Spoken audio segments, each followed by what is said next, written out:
Ce terrain s'appelle le Pré des Filles. Ça s'est toujours appelé comme ça. J'ai toujours voulu être agricultrice depuis que je suis petite. J'ai travaillé chez des maraîchers et je me suis rendu compte que c'était beaucoup de travail.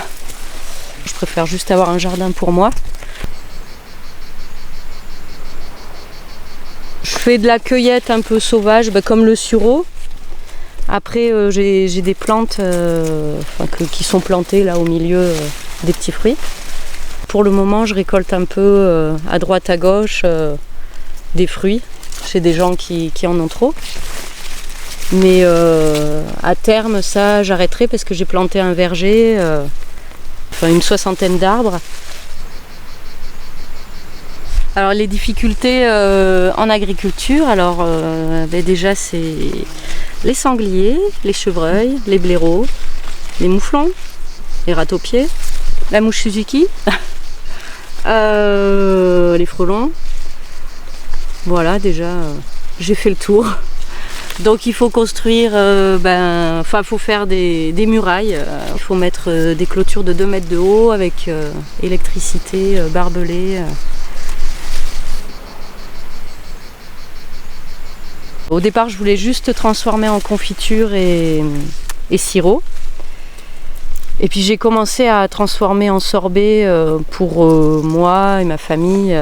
Et là, je me suis dit, en fait, c'est vraiment bon. Du coup, j'ai eu l'opportunité d'acheter une turbine à glace sur le Bon Coin, vraiment pas cher. Du coup, je me suis dit, c'est le moment, faut que je me lance, je me lance là-dedans. Et voilà, ça a commencé comme ça. C'était une évidence de travailler en bio. Et tous les intrants pour les sorbets aussi sont en bio, les cornets aussi.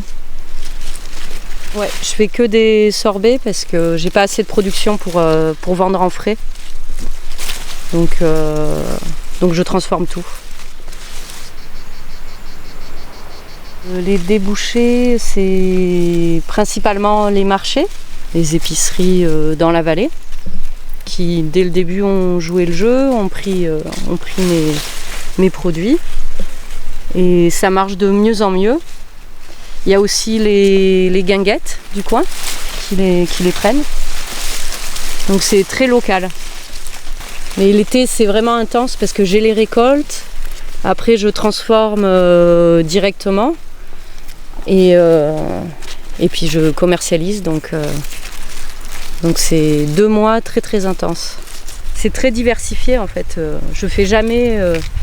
en été, si, il y a beaucoup d'ateliers de récolte, mais après, le reste de l'année, ça change tout le temps. J'ai choisi ce que je voulais et je le fais. Et c'est ça qui est génial, d'être indépendante. Ça vaut le coup quand même.